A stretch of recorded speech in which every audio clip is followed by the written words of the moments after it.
Hello. Hi, everyone.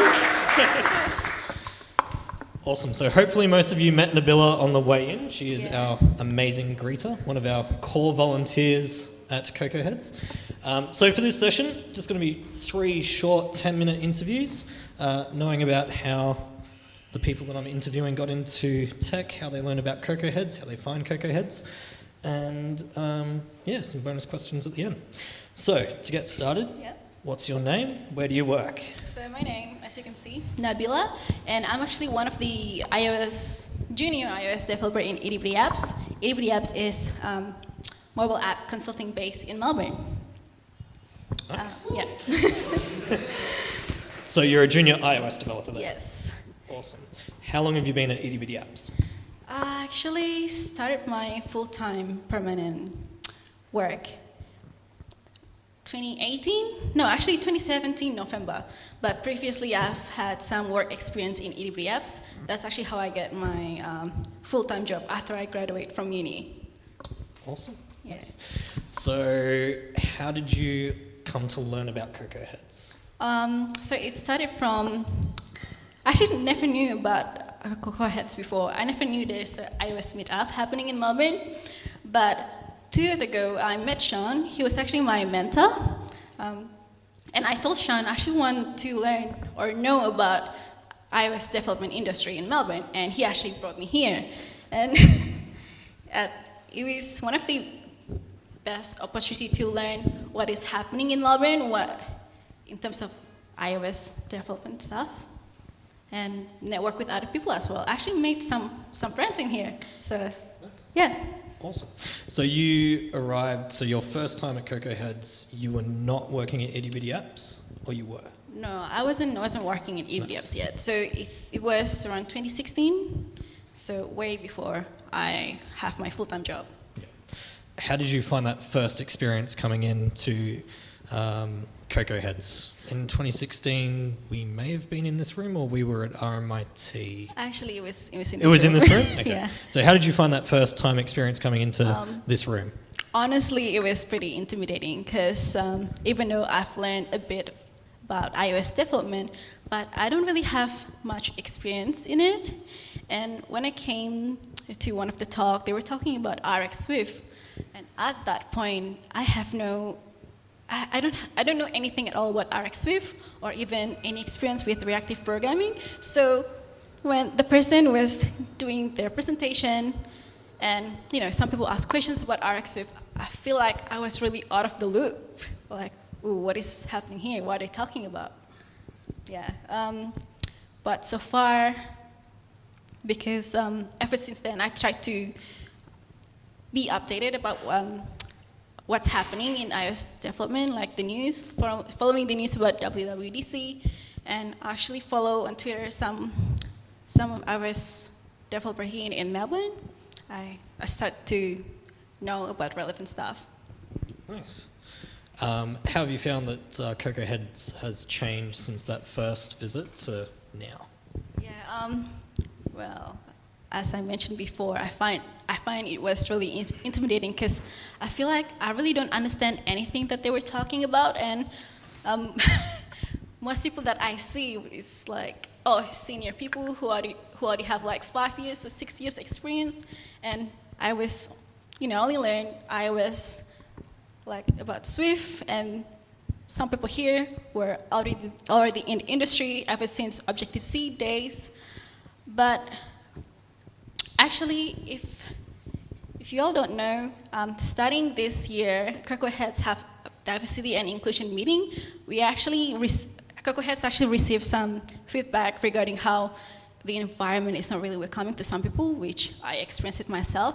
And I was in that meeting and I also voiced out my opinion and what was my experience coming here for the first time. And which is why we're starting doing name tags. So we give blue stickers for newcomers to feel welcome, to find any newcomers nearby as well. And we also reserve slot for, junior talks. So even though some of the talks here are quite advanced, having some junior or beginner talk can make other people feel welcome, make other people feel like they are relevant, they belong here. So, yeah. Nice. One of my favourite changes since coming back to new CocoaHeads has definitely been the greeters. My first time at CocoaHeads, walking into the room, the library room at RMIT was extremely daunting and intimidating, and I could see that happening time and time again. So yeah, big round of applause to our greeters. Yeah, so I gotta be honest, I'm actually the kind of person who easily forgets about people's names, so having a name tag here is good. So this is all just because you can't remember my name? Yeah, okay. Not your name, some people's name here, which I will not mention. Nice. No, I've learnt Sean's name finally. Yeah. All right, so a bit more of a background for yourself. Whereabouts did you grow up and how did you get introduced to tech? So I actually grew up in Indonesia. I was born and raised there till I was 18 and then moved here for university. Actually, my family are not really tech savvy, but I was introduced to computer when I was around 3 or 4 years old. So like my dad taught me how to use like Microsoft Word, learning how to type. Ever since then, I was hooked into computer games, and there are times when I was younger, I want to buy games, but my parents don't allow me, so I actually pirated, and disclaimer. That is being live streamed. Yeah, disclaimer, I don't do that anymore after learning how hard it is to build a software, but there were the times when I pirated and tried to find like key generator and cracked. Yeah. So what led you to choose to come to Australia and study, was it RMIT? Yeah, I studied computer science. So ever since I was 15, I already know that I want to work, in IT industry. So I researched what sort of degree that I can take to get me into IT industry, and it was IT or computer science. And what makes me choose Australia? It was actually not really my decision, it was my parents' decision. They thought that Australia has better education than my hometown in Indonesia, but honestly, moving to Australia is one of the best decisions I've ever made. People are very friendly, I've made lots of friends in here. I can see some of your faces here. So yeah. Awesome. All right. We'll wrap up with the final question. Now I've stolen this from the Lift podcast.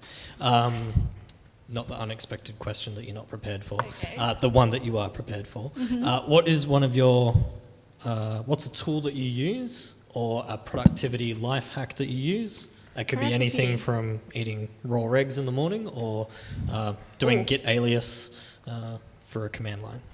Okay. Some people may hate me. I actually don't use git alias at all. And I have some people who use my machine and they were frustrated that I don't have any git alias. But to compensate that, I actually have Git client. I use Git Tower. But in the past, I've used Sosri. I think Git Tower is the best, personally. You mentioned about what do I do in the morning or... Sorry, what was the question before? You want to ask my morning routine or? Oh no, that was if you had a life hack that wasn't technical. Oh, life hack. Life hack that You don't have to answer that. Are you a morning person? Oh, no. No, okay. Not at all. That's good enough. I find that I'm most productive at night, actually, yeah. Okay, awesome. All right, let's give it up for Nabila. Thank you very much.